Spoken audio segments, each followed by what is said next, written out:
What is going on, everybody? Welcome back to my channel. My name is Andrew. For those of you who do not know me, I'm going to make this introduction very short and sweet. I'm just about to be joined by Jason Carter from the pit crew on RuPaul's Drag Race, and I just want to take one moment to just say out the call, and it's actually going to be true as he comes to me. Oh, pit crew!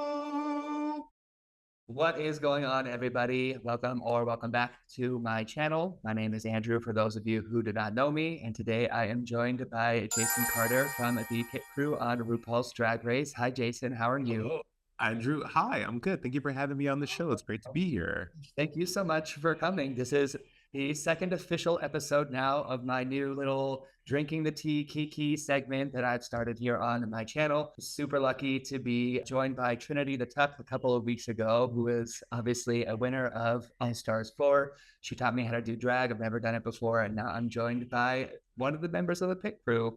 Now, don't tell Bruno, but you are my favorite. So Oh, I'm really thanks, excited that you're here. Like, out of anyone that could be here, I'm a little like, I've got a little bit of blush. But a lot of us, well, anyone here who does know who you are knows how good you look in a pair of underwear. Thank you. But some people might just be learning your name for the first time. Not all of us know a lot about you. So I'd love to start kind of at the beginning, where you're from, how you got into this business. I'm pretty sure you had your first radio show at like 16 or something. So Yeah. I'd love to just hear about how it got started. So cheers to you, my friend. Cheers. Let's start at the beginning. Well, yeah. Well, super glad to be here.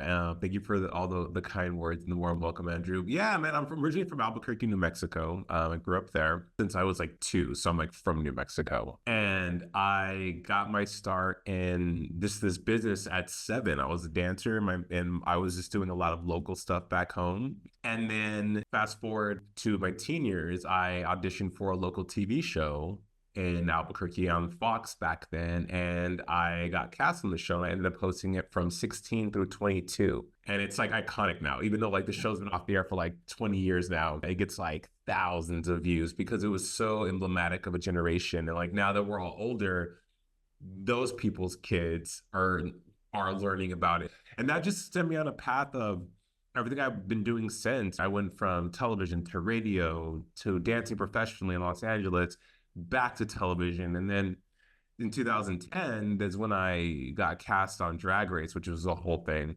My life has just been this non-linear way of being in this business, which has been really cool. I've done some pretty cool things. Yeah. Now, see, in the research that I did of you, Mr. Sir, I don't think that dancer was a thing that I found about you. So were you doing like Broadway shows, or I mean, I what was dance like, I danced backup for a bunch of artists. I've worked with Kelly Clarkson. I've worked with shut up. Eminem. I've worked with Lady Gaga. Ah, Yeah, I my mean, yeah. boyfriend also worked with Lady Gaga before, when she was still Stephanie. He had like a voice lesson from her, like way back in the day. And I'm just When she was still when she was still when she was Stephanie from and so that was just, but it's all really like bundled up in what people back then in the industry did. You were great at everything, or you trained and you tried to be great at everything. I mean, there's people who are naturally talented, obviously, but for me, that was what got me into the business. I always watched MTV. Like I grew up in the heyday of the VJ, and when MTV was everything and the VMAs were everything, and music really mattered, and music was an event. Music still matters now, but back then just things seemed so real and present versus digital and streaming and social media, and like it's just in this universe that just exists. You had to go and experience entertainment and pop culture. yeah. So I wanted to do that. I wanted to be in the thick of it. And so I would emulate. I would watch everyone from Bill Bellamy to like even Matt Lauer. I mean, God, Matt Lauer. But back before he was Matt Lauer, he was still awesome. I mean, I grew up on this Day Show. So it's all this amalgamation of just talents that you had on your trek to try to be in this business and be successful. Cool. Well, these days you have your Jason Unleashed podcast. Yes. I'd love to talk about that for just a moment, because I mean, you're very personable when you interview people and when you talk and everything. So I'd love to hear about how that started and kind of what your future kind of plans with are, how it's going, because it seems to be gaining some momentum. And I mean, you recently had Vanessa Williams on there, so that know. was pretty like up there. So I want to talk about that a little bit and how that's going for you and all that. Andrew, well, thanks for asking that. So what Jason Unleashed was an idea I had like it was 2013. And it was when YouTube content was starting to become like the thing because I don't think YouTube really popped until like 2013. I don't think YouTube really popped until like it started to get huge like 2015 till like I don't know, maybe like 2019 was just like YouTubers were like stars. And they're still stars, but I think there's just with social media, TikTok and everything, it's just, attention's gone elsewhere. And so I was doing content in 2013 and I stopped. And then the pandemic happened and my hubby was like, I was at home. He's like, why don't you just start going live with people? Just, a lot of people, you have a lot of relationships with people, you are a host, you talk for a living. Why don't you just continue that? And this new way that we were forced to experience people virtually, social distancing. So one day I did Bryce from the Pit Crew was my first guest. And then the next day I went live with someone else. And before you knew it, I was going live every day for a year. And over a year, the show grew immensely from going live to actually recording content like we're doing now, editing. I had some really big guests. I had Maya, Melanie, Fiona. I had a bunch of people that I was interested in as well, and that I wanted to talk to that were available. People were wanting to connect, so people kept saying yes. And there was a lot of no's. Because people, if they don't know you, they're not going to take the time. But it just I know all about that. yeah, 30 emails and you get one yes and 29 no's. But it just grew to something bigger, and it was nice to have my own brand. It was nice to just show people that I was more than just the underwear guy on Drag Race. And I was always more than just that. Drag Race was just a side gig. I was never ever really, to be honest, in the culture. I did the show. I love drag, but you were never gonna see me in an Andrew Christian music video. You were never gonna see me, doing anything suggestive in a drag queen's video. That just wasn't what I was trying to do because I knew that drag, even though it's become a lot more mainstream, obviously, in the broader scheme of entertainment and where I wanted to go with my career, it was very niche. And I realized very early on, especially being a man of color, you have to diversify and you have to be very careful about the content in your brand and what you're putting out there. So I love Drag Race. I think it opened so many doors for me. It changed my life. Rue is incredible. But people were very shocked when they found out that I did other things besides that. And if you really think about it, the Pit Crew is very ornamental. Like if you watch seasons now, they're barely on. Yeah. I think my seasons from season 3 through probably season 9 was the most you ever saw the Pit Crew. Yeah. And then when it went to VH1, they were like more queens. It was a bigger platform, meaning more money for advertisers, meaning they have to show more of what the show's about. So you cut and edit. And so the Pit Crew is it's like a gift with purchase. And if you're watching All Stars now, where are the Pit Crew? It's just like you'll see them once a season. So but it was a great way to spend 10 years of my life. Yeah. Well, you've definitely given me some nice little leaflets for some questions that I'm going to ask you later. I love what you were already saying about how there's just so much more to you than just the man in the underwear or whatever, because that was part of the reason that I at least wanted to have someone from the Pit Crew on like this, because that's just the truth. You know what I mean?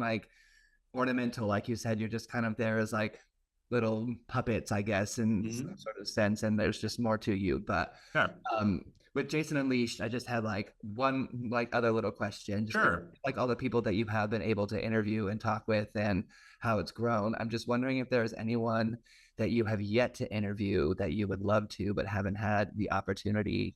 Oh yeah. I'm sure there's a whole long list. No, I mean, to be honest, there isn't a long list. I would love to, as you know, I'm a huge Mariah Carey fan. Yeah. And I would love to sit down with Mariah and talk about her process as an artist, songwriting, revelations from her memoir that was just spectacular, stellar. I listen to it all the time. It's Her music has really been the soundtrack to my life. And people look at me and like they laugh and they're like, oh, he's such a Mariah Carey fan. But I from the time from 10 years old, from 9 years old till now, there's been a Mariah Carey album at every turn of my life. Every like just I remember vividly the music, where I was listening to the music, buying the music, and why. And so to me, it would be great to, as a super fan, but also as a journalist, to peel away so many layers of her to answer a lot of questions for me, and I'm sure a lot of people. You know, like that's an interview I would need to prepare for. You know, so we need to sit there and talk. You're like, I've been preparing my whole life for this. Right? No, Yeah, Andrew. Yes, yeah, totally, for it's sure. like that. Yeah, it's like that. And when I say it out loud, I also realize why people have such affinities for like Dolly Parton or Cher, or Elvis or Michael Jackson, or Right. or why they love the artists they do, because it goes beyond just, oh, they have great music. Yeah. No, these people have been a part of your life in the periphery when their music is not playing, and then in the forefront when you're experiencing their music over and over again. And it doesn't matter how many times you listen to an album, it doesn't matter how many times you've watched a video or you whatever. It's sometimes always like hearing it for the first time again, because that's how much you love this person. But I think Mariah Carey would be that one guest that I could just be like, Mimi, let's talk. True. I love that. I mean, when she comes on your show, that's your lip sync for your life, Jason. Like, Oh, fuck it up. I won't fuck it up. She can throw at me any song, remixes. Ready. I'm ready. Would you ever have Rue? Has Rue ever been on Jason? Rue has not. I've reached out to Rue, and Rue's always like, his schedule's really hard. Yeah, Rue is Rue. Rue is really hard to pin down, but Rue, people always ask me, Andrew, like, how is Rue? What is Rue like? And Rue has always been to me the kindest, most available when we're on set and in the same space, nicest, genuine person who has never ever treated me like I was disposable. You know, people say, I see you, like they see you. Rue always saw me. Rue, I remember the first day on set, the first episode I was ever on for Drag Race was the Queens Who Mocked Christmas. And it was a photo shoot with Mike Ruiz, with Carmen Carrera and Mimi Ampert. So that was season 3, yeah? Season 3, 2010, aired in 2011, January 2011. And Rue said, I saw your picture and I said, him, I want him. And Rue was like, Jay, I chose you. Mm-hmm. And it was just so like, because RuPaul was someone who I grew up watching. Yeah. And I had You Better Work, Supermodel, the cassette single in '92. I used to watch the RuPaul show. Yeah, the cassette single. I used to watch the RuPaul show on VH1, and I bought Foxy Lady in 1996. So Rue, and I remember him on the VMAs in the Bob Mackie dress and the Fashion Music Awards. Like, Rue had always been a part of my life too. And then to be working with this person now, yeah, even it was just so unreal. I don't know if that is illustrative of like manifestation, maybe. Yeah. I don't know, because I don't know, but there was times when I would be on set thinking, I'm standing next to like RuPaul. And now that I'm older, you grow and especially for LGBTQ plus culture and how that's just shifted and evolved in the last 10 years to what it is now and who these people become. I was standing next to an icon. Yeah. Because I feel Rue back then wasn't an icon yet. For us, sure. But to the world, not quite. Yeah. Right. To the world at large. Season 3, not yet. Yeah. You know, like, and so it was just, yeah, such a blessing. Yeah. That kind of leads me a little bit into my next question, actually. Yeah. Because, again, like I said earlier, obviously you're very personable, you host, etc. So I am wondering how you got involved in RuPaul, because again, the pit crew is very ornamental. You guys don't even speak. You don't really have, I mean, you have a fun role, but you know what I mean? It's very different. Yeah, no, totally. That Ru picked you. So was there like an audition process? Just how did that work? Yeah, how did you get involved with all of that? I guess is really what I'm trying to ask based on. Well, I did speak. I'm one of the only pit crew members who had speaking part. Yeah. I stuck in Tuckahoe season 4 with Trace Royale, and there were some other ones. But what happened was, it was February 2010 to be exact. And that year, I had said I had been in Los Angeles. I was auditioning as a dancer, doing all of that, and I had said that that year was going to be a great year for me. I was going to, I took new pictures. I got, I was in really good shape and all the things. And so one day I was substituting a hip hop class at Gold's Gym Hollywood, it was right next door to a performing arts center called Edge, which was like in LA. Gold's Gym Hollywood is a mecca for celebrities to go work out. It's a hot spot for entertainment because it's right in the middle of Hollywood. And a producer was on the treadmill outside watching me teach the show that his friend was taking. So they were wanting to recast the pit crew from season 2 because they felt the pit crew from season 2 didn't have any personality. Rue wanted all new guys. And so the producer sent the friend back in after class was over to ask for my email and kind of pick my brain about like, would I be interested in auditioning for a reality show? They couldn't tell me what it was. They couldn't tell me what the show was. But if I had, can she give him my email? I said, sure, whatever. Because like, when you audition, you all the time, oh, I have this gig, which you're right for. Send me your stuff. It's the LA talk. And then about 3 weeks later, he emails me and was like, hey, I'm this person. I met you. I got your email from my friend. She took your class. Can you send me a headshot and a picture? I said, sure, fine, no problem. Sent it over, didn't hear anything back. And then about a week later, about 2 weeks later, I get another call to come to World of Wonders headquarters, which is smack in the middle of Hollywood off of Cherokee, really cool place, and audition for this show. And they're like, prerequisite, you need to bring a pair of underwear.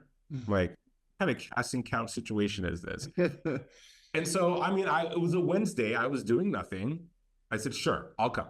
I go and there, I audition. I dance on a box. I do all the things, right? And then I don't hear anything for months. So from March all the way until like June, nothing. In the interim, I met my husband, and which was like, again, on a Wednesday, because I was off on Wednesday, so I was always at home, like doing nothing. And we connected online and went for a date, and the rest is history. And then Father's Day of that year, I went to dinner with a friend, and he had a psychic or a spiritual, she's claimed to be psychic. But we were getting to know each other, and she was asking me questions. And she said, hey, are you in school? Are you like testing for something? Are you like, what do you do? And I was like, I have really bad allergies in the spring. And LA is really bad in the spring for like pollen and whatnot. So I was scratching my nose. He's like, oh my God, you're going to get it. You're going to get it. Are you an actor? Did you audition for something? I said, yeah, I auditioned for this thing months ago. I didn't hear it weeks ago. I'm not going to call. She's like, you're going to get it. It's going to open so many doors for you. And I was like, really? Okay. Then she says, you're going to get a call from a guy with an F in his name, Frank. I'm hearing a Frank or something with an F. I'm like, sure, lady. Lo and behold, Andrew, about 2 weeks later, I get a call from Frank from World of Wonder saying, hey, we want to cast you for season 3 of RuPaul's Drag Race as a pit crew member. Would you be interested? It's going to tape for a month. When we start in July, you get $100 a day, which back then I was like, cool, and so I did it, and the rest is history. Wow. $100 a day. I never even thought about that. No, there's no money to be made as a pit crew. Yeah. But the pit crew had already been around though, kind of, right? From seasons 1 and 2, if I remember. It's been a long time. Yes. It was a guy named Max, a bodybuilder named Max Phileas, and this other guy. Yeah. And now, as time went on, I found out that they wanted the pit crew that could do everything, that had big personality, that were just not like meatheads, that could dance, could act. Yeah. They just wanted more. And obviously, the role got bigger. Like, we did more things. We were everywhere.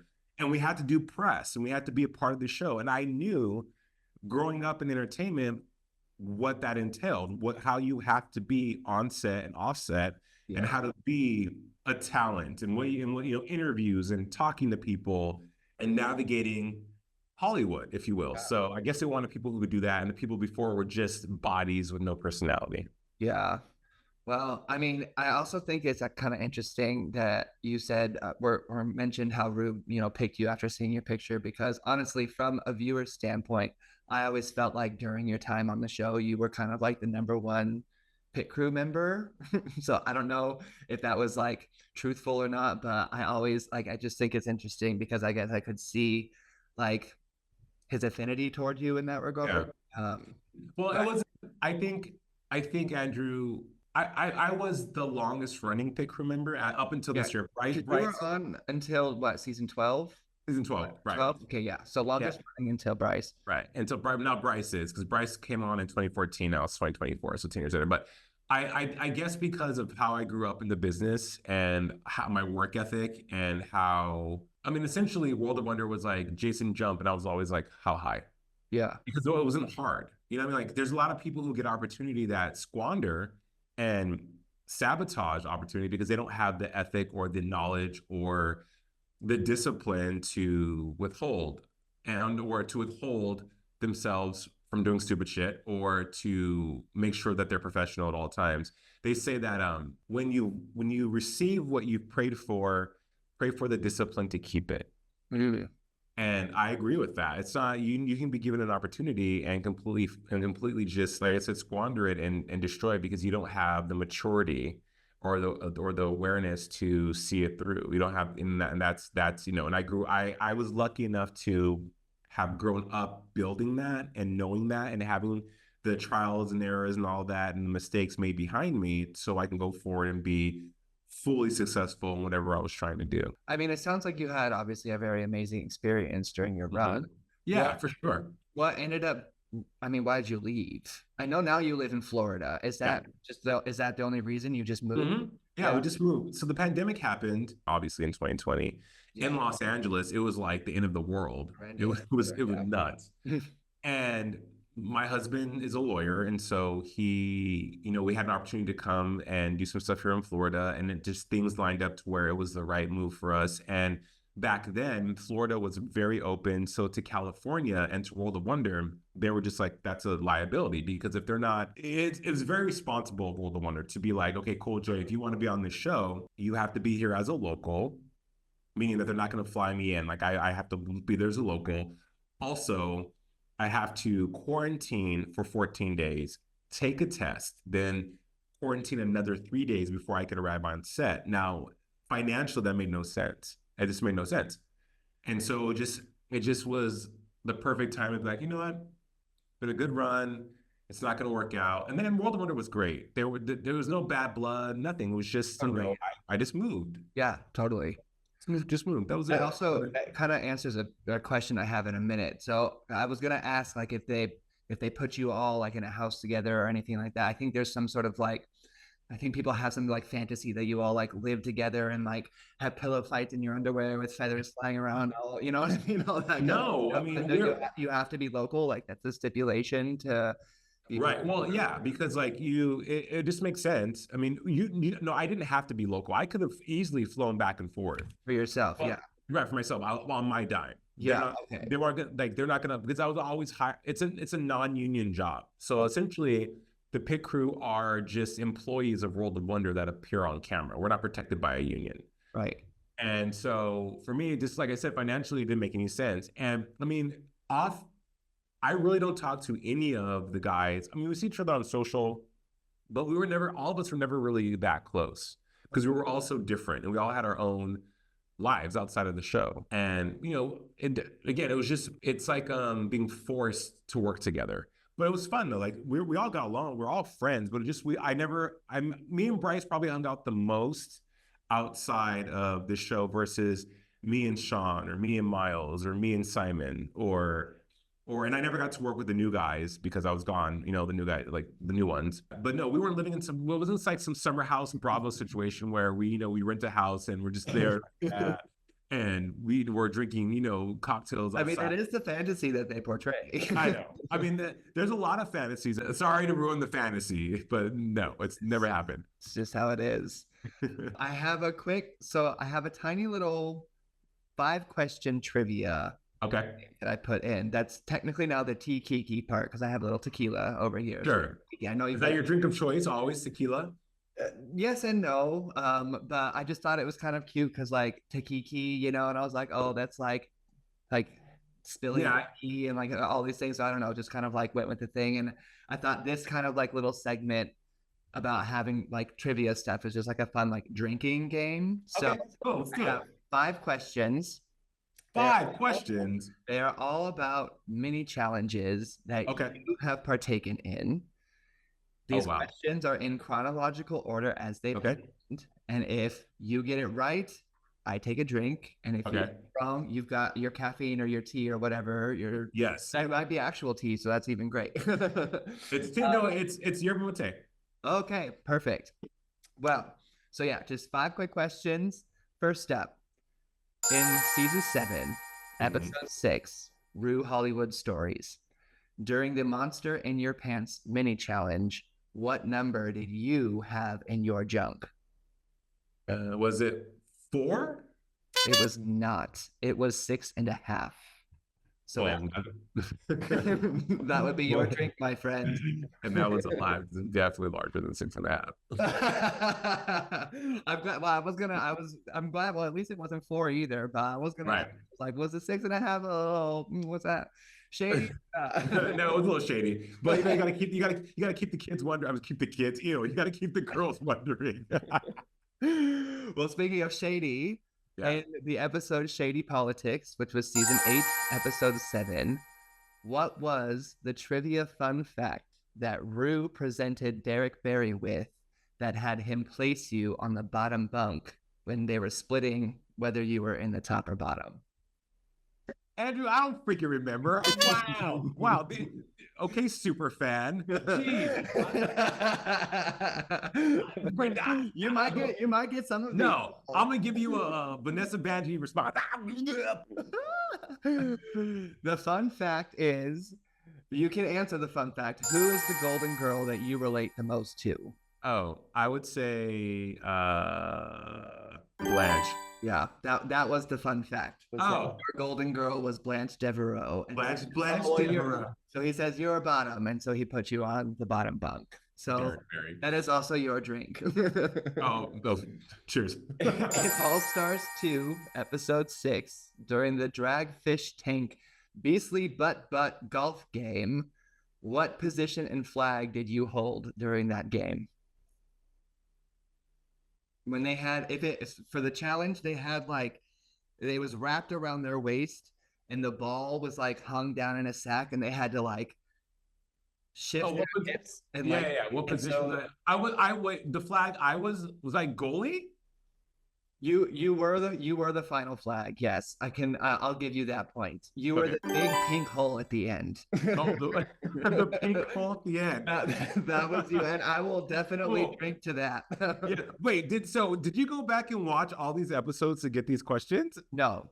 To be quite honest, I really did just watch many like highlights of mini challenges with the pit crew. And I just watched. It was like 45 minutes, but I put it on 2-speed. And because I've at least seen the show, like was like skipping around, you know what I mean? To like find where you were and all these things. Andrew, where are you from? I live in San Diego right now, but cool. I'm from Yosemite originally. So you're a California native, though. I am. That's cool. You're from You're from Yosemite, really? Yeah. Born and like, I have Half Dome tattooed on my like inner ankle because. But there's no In-N-Out Burger in Yosemite. There is not. There's not a lot going on in Yosemite. That's why you moved to like San Diego. Well, I moved to Monterey first, just south of San Francisco. And then I was like scared of being gay and closeted for a long time. And then I moved to San Diego during the pandemic. And here I am. Woo! Here you are. Awesome. I love that for you. Congratulations. Thank you. Yeah. I have 2 questions left. Can I still ask you trivia? Fine. Go for it. Hey, I took 1 drink. You know, it's 2-1 right now. Okay, go for it. This should be an easy one for you. Maybe, maybe not. But just remember that you are always Rue's number 1. So in season 10, during episode 9, the pants down, bottoms up challenge, what number did you have on your chain? 10. It was 1. 1? Oh, I tried to give you the answer before I asked you. Well, see, I'm not used to people being so kind like that, okay? Like, I'm not used to people like helping me out. They're like, you're to get this shit right. I was number 1. No. I remember. I wasn't so on that day. Okay, tell me the tea. That's what we're here. There was multiple pit crew members that day, right? Yeah, there was I think 12. or 14 or yeah. Right. And so every time they had extra guys on set, it was like this mine is bigger than yours contest all the time. And so all the dudes were like always posturing for like camera time or whatever. So when a producer comes out and says, pick who come, and it's me, I think it was me, Bryce, was it Miles back then? Was Miles still there? I think so. Okay. We come to the front and they put our necklaces on or whatever the number's on. And one guy was like, well, I want to be number one. And the producer's like, no, you're not even part of the pit crew, really. You're a model. And it was just like his face melted off. And then like for the rest of the day, because it was a long shoot that day, Yeah. they were just like completely salty because they I don't know, like people obviously want ownership of Drag Race because of what it is, right? It's this glitzy, glamorous, super shiny thing that a lot of people watch, that tracks on social even back then. And the pit crew, that role became such a, like, season 6 pit crew was awesome. Me, Simon, Sean, Miles. That was like Sissy That Walk. That was, to me, peak pit crew. That video was incredible. We were like the Victoria's Secret Angels. Seriously, like of Drag Race. That was an incredible video, and the way that they branded us and the way the visibility. It was a great season. Season 6 was on, the cast was dope that year. Bianca Del Rio, Darian Lake. It was just awesome. Season 6 was Courtney Act, a great freaking season. So I think from then on, people started to really like be like, oh shit, like the pit crew are a brand. And World of Wonder really did a good job of trying to brand us outside of the show. It's hard. It's just, audiences want what they want, and the queens are obviously the stars of the show. But even when I watch the show now, I see how it's shifted from, I don't know. I think it's different. The older queens, I think, came up at a time where talent had to be undeniable, in addition to serving a really good look. Now, I think with social media and how in TikTok or just visually, there's some queens that are great, have a great aesthetic, but aren't the most talented, aren't the most well-rounded, aren't the most seasoned. And I mean, to their credit, they're young, so obviously they haven't had that lived life experience. Yeah. But on a show like Drag Race, which has now so many seasons where there's a blueprint and there's an expectation and there is prerequisite and there's all these things that you should know that are unspoken, but very, very real. You got to come with your A game, and you should be otherworldly. You should be undeniable. And there's just some queens who aren't. And you should know how to sew. I'm living for Roxy Andrews right now because she does all of her own stuff. Right.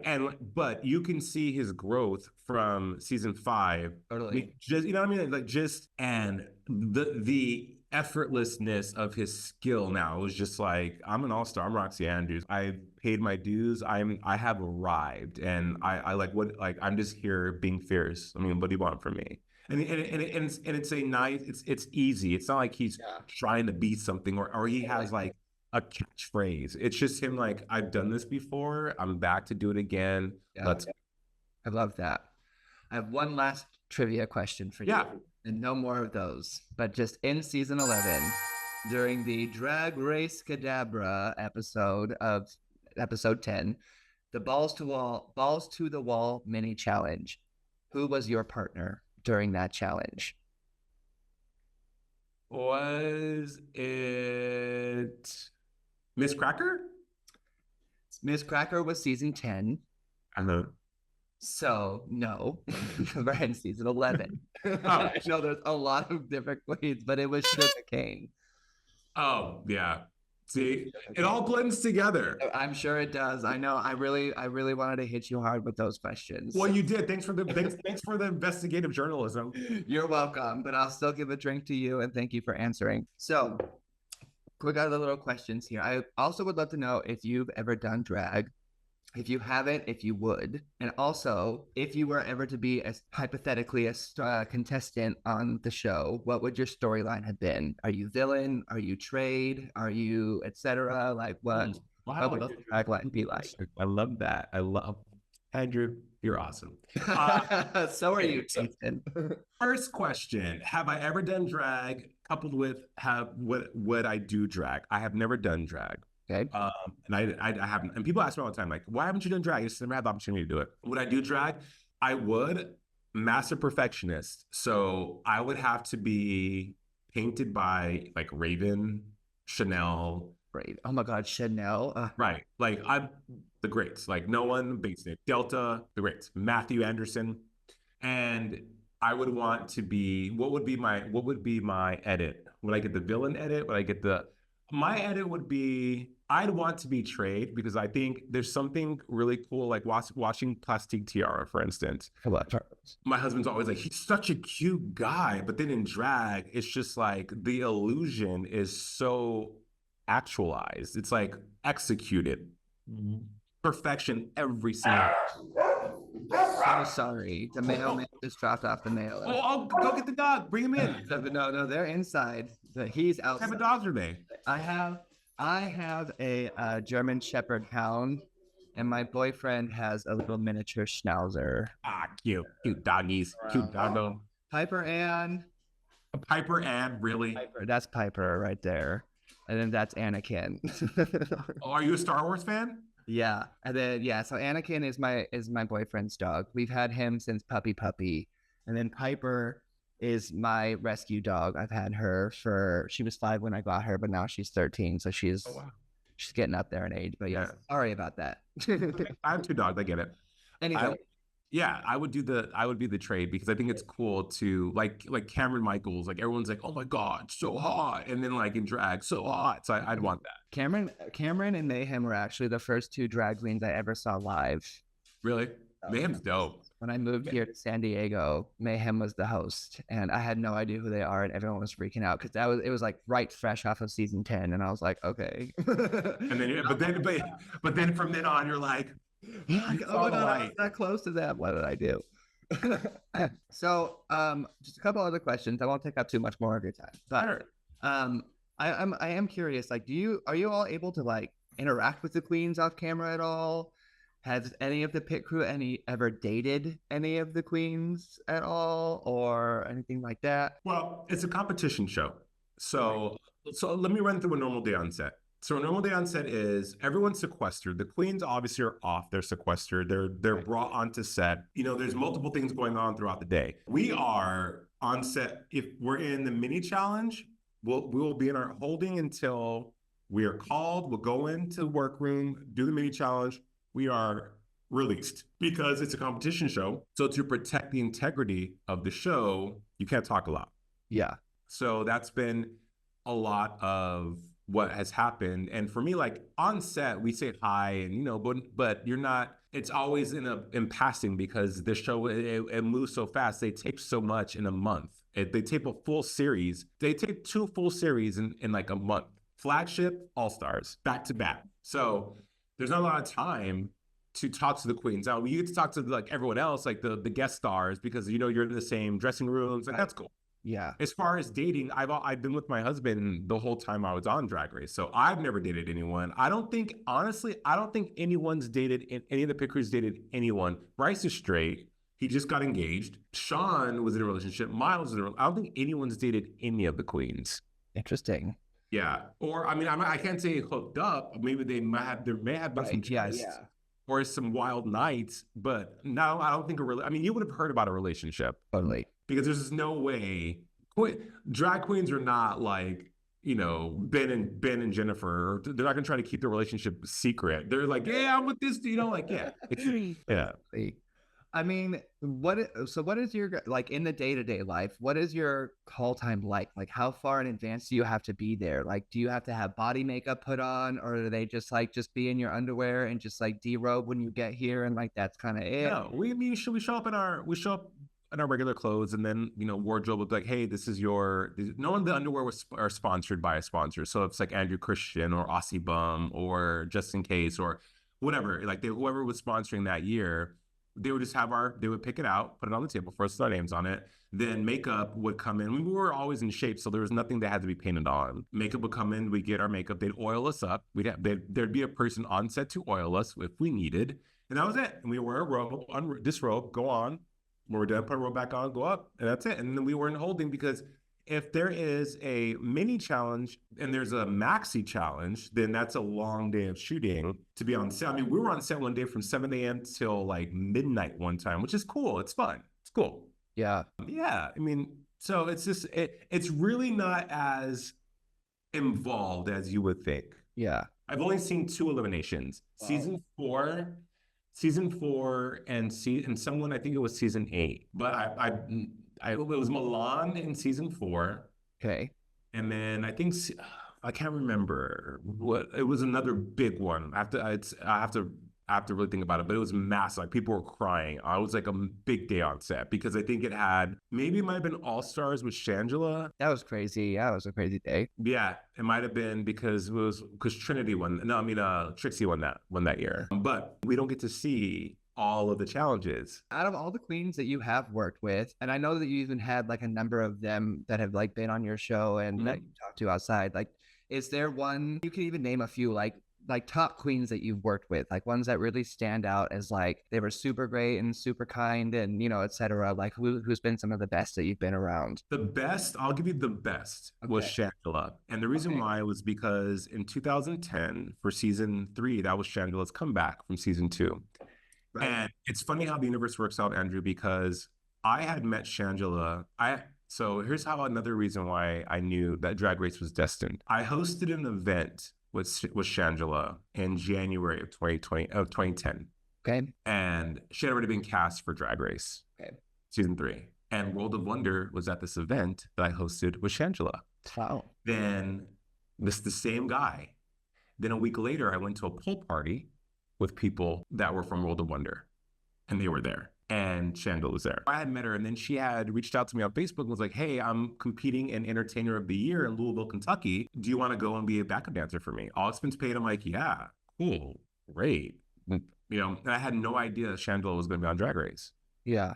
And it was just, we had this really cool friendship, was always so kind, was always so supportive, was always just, you know, a hard worker. Yeah. And I think out of all the queens who have really seen success post Drag Race, I would have to say Trixie and Shangela have been some of the most successful for sure. Because I mean, Trixie, hello, like a millionaire and all this stuff, and you know, building this brand. And Shangela, just everything that DJ has done has just been really, really cool. So Shangela has been the kindness. Also, Eureka, one day on set, pulled me aside and said, you're just so professional, Jason. They don't deserve you. You're always Johnny on the spot. You're always ready. You deliver. So you're just so good. And that was like out of nowhere. And it was so meaningful to hear that because you don't hear that often. You know, like it's a very thankless industry. Like your job is to be great. So why should someone congratulate you or give you a pat on the back for being great? But Eureka, being Southern and like just having being a good person was just like, hey, you're awesome. So yeah, Eureka and Shangela definitely most memorable.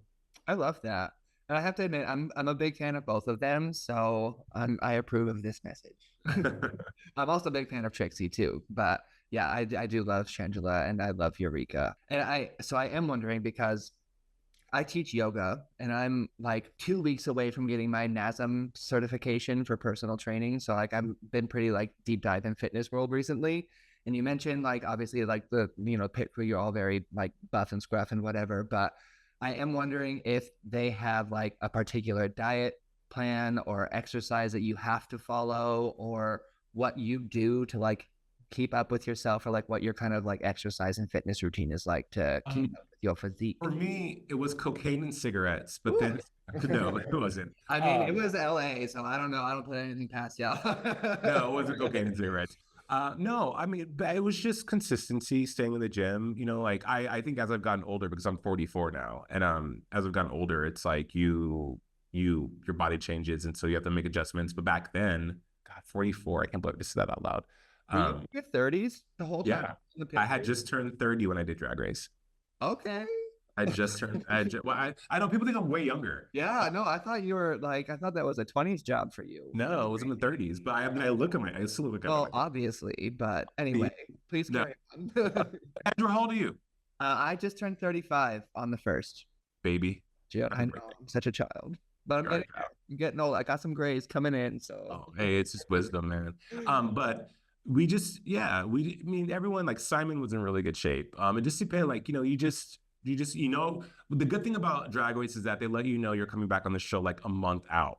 Okay. So you have time to like really like rein it in, get it together, do what you need to do. And it was fun. I enjoyed that part of it. I enjoyed the prep, the process, Yeah. because it was just exciting. Andrew was like, what a cool way to spend the summer in Los Angeles and now to be a part of television history. It Yeah. was just so freaking cool. And I never took it for granted. I think that's one of the big reasons why I worked so hard and why I gave 100% all the time. It's because to me, it was such a blessing to do. And I always told myself when I'm 60 or 70, I'm gonna look back on my 30s and be like, fuck, I got to be on this iconic show, Yeah.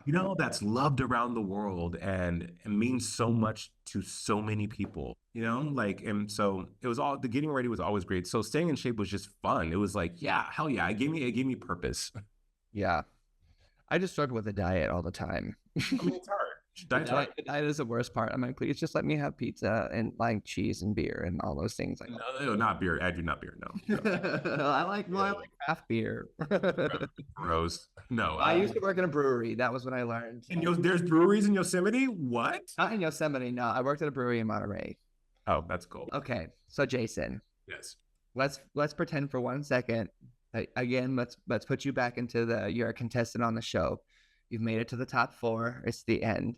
First of all, side question: would you have a drag queen name if you had a drag? Have you ever thought about who you would be? No. But I thought about who I would play in Snatch Game. Okay, I love that. I would be Whoopi Goldberg. Okay, Whoopi Goldberg. All right. Full Ghost. Ola May. Oh my gosh, that is hilarious. Well, okay. Top four, standing on the stage. Rue does what Rue does and pulls up those pictures of Oh, little baby Jason. little baby Jason. And I got this obviously off of your Instagram. I'm sure Yeah, of course. this picture, but I would just love to know if you have any advice for young Jason, standing in the shoes that you are in now, and for anybody else who is watching. Yeah, I would tell him keep going. It gets better. There's gonna be a lot of ups and downs, but you will realize everything you've ever wanted, and it's okay to be sad because it's from that sadness you'll find the strength and the will to forgive and love not only just other people but yourself. Mm-hmm. That's so cute. Well, thank you, baby Jason and adult Jason. Last little bit here, stage is yours. Is there anything else that you would like to plug or talk about, or anything that you have coming up that I don't know about that you want to share? No, you think we covered it all, man. We covered it all. All right. Well, thank you, Jason, so much for joining me. YouTube, right? Is it just Jason Leach on Jason YouTube? Leach, you can watch it on YouTube, and you can see snippets on my Instagram at Jason Official. Follow, please. Yes, follow all those things. I will have all those links throughout this video in the description box, all the fun little side things that come about. And feel free to subscribe to this channel as well. And hopefully I can have some more of these little drinking the tea Kiki interviews in the future. And thank you all so much for watching, and I will see you all in the next one. I'm just going to hit end record really quick. Okay.